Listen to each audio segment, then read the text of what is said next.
Don't hate your mind. If we didn't have this mind, we wouldn't be able to even talk right now. I wouldn't even know, like, I wouldn't experience that I'm an individual.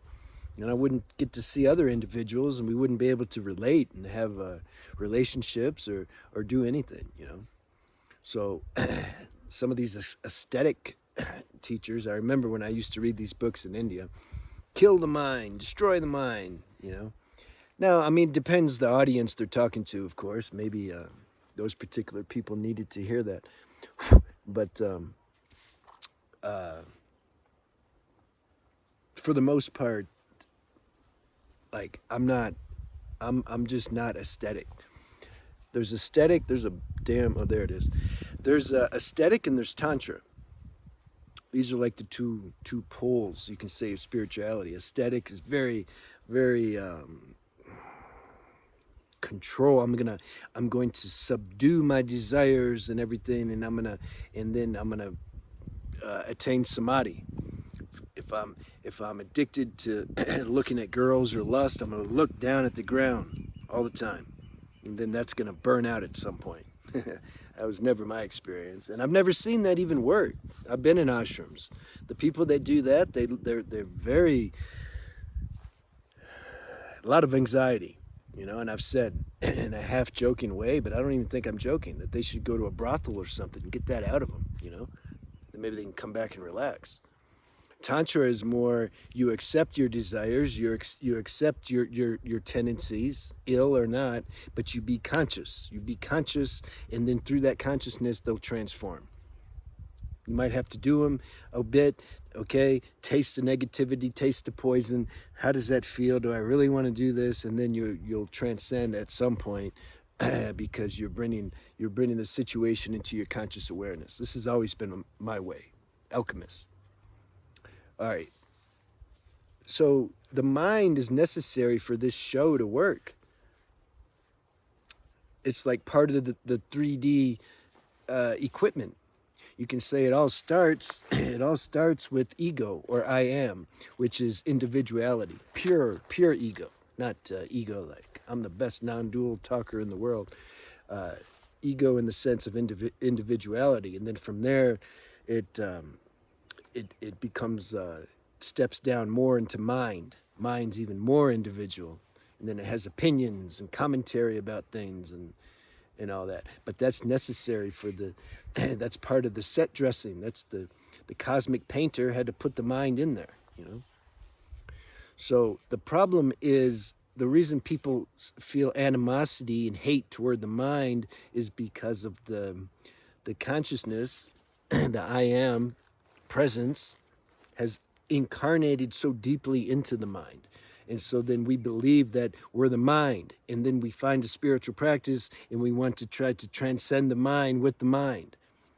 That's the problem. We can't. You got to go beyond the mind. But how do you separate the consciousness from the mind so that then you can be beyond the mind? Because the pure I am state, it's higher than the mind, so to speak, because it's not incarnated in the mind. It is and it's not. So this is why people start to feel upset and angry about the mind, because when we identify with the mind, it causes the next level down, the emotional body. It creates all this turbulence in our emotional body, and then the physical body. This is where everything is housed in. It's like the battleground for the mind and everything to play in. We experience that via the nervous system and nerve channels and everything. We experience this show, and so if we're identified with the mind, we're going to be feeling unpleasant. So then the virtual reality machine's so deep, then the instinct, we have a natural instinct to not want to feel bad. So we start feeling bad long enough, we want to come out of that. That's also part of the software. So then we find a spiritual practice. Oh boy, good. I'm just going to practice presence now. That's my answer to everything. And then we find we can't do it because we're using the mind to try to do it. But we have to for a while. But then we get angry at the mind. Like, why I can't do, like, you know, God, like, what do I do? Like, I can't. I'm just stuck. And so then we yeah. And some people resort to all kinds of crazy aesthetic practices and to try to hurt the body and mutilate the body to go beyond it. Or they just get mad at it and just want to beat it up. It's the mind, though, that's the problem. But it's destiny. The mind's destiny is to play as the problem. That's part of the game. That's the antagonist. It's like Born Identity movies. Remember those? I like those. I like all those CIA things. I think past life I was some operative or something. But Born Identity, Matt Damon always has a villain that's like no joke. Like he's pretty good. So you're like, oh no, who's gonna win? So same. The mind or the devil or whatever you want to call it, it's God's agent. Like he created a good villain, a good antagonist for this show of transcendence that the consciousness wants to transcend. So understanding that may give a little more space and not, you just may not stress so bad because you understand like, okay, yeah, this is a game. It doesn't mean that you're not gonna, you're still gonna, you're deep in the game. Like we're in the game. So we're gonna experience it. It's not gonna be like, it's a game. Sometimes it's gonna be heavy. It's gonna be like, man, I wanna end this game. It can be like that. I've said before, I think, if you haven't wanted to kill yourself a few times in your life, you haven't really, I don't think you're not a real spiritual warrior yet. Because this is how it is. It can get dicey, man. Like trying, but we can't do it.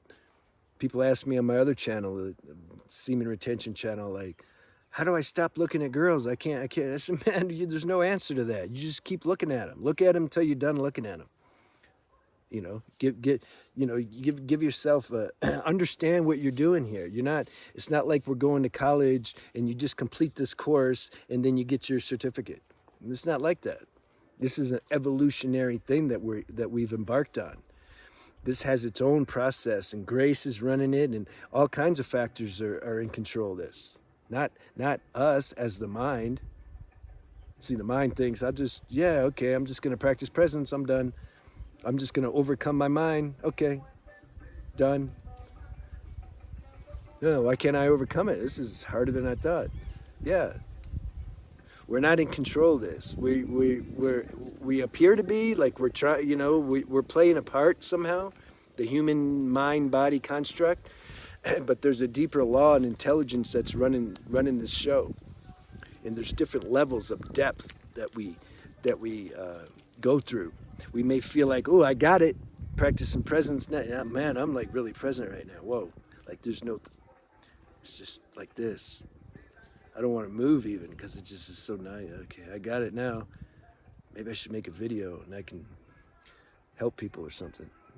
And then next week or something, or next hour, or next minute,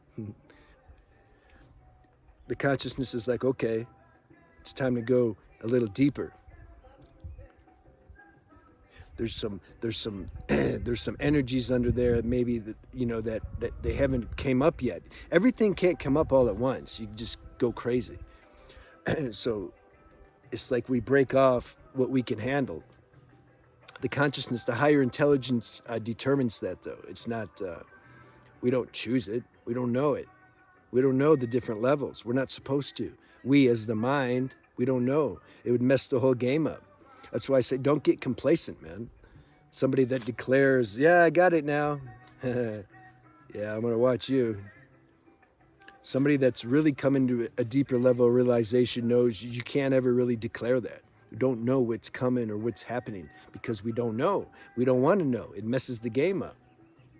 So you start to come in, you start to transcend the mind a little bit. You start to feel good. Okay, you feel a sense of balance. You feel like, oh, I'm making the mind. The mind takes over and calls itself it claims the spiritual benefits. Oh, I'm a spiritual person now. Look, like, and then you get a little breather, and then you go deeper. Something goes, it's like time to go deeper. You didn't even choose it. Just next thing you know, all of a sudden, man, there's feelings of restlessness and anxiety now I didn't know was there. Whoa, what happened to my presence? Yeah, deeper layer got awoke, opened up. So these energies, these suppressed energies, we don't know how long we've had them. Now they're getting shaken up, and they're going to come up, and we need to be current with that and let them go and process it, and not beat ourselves up. And so the same mind that took credit for being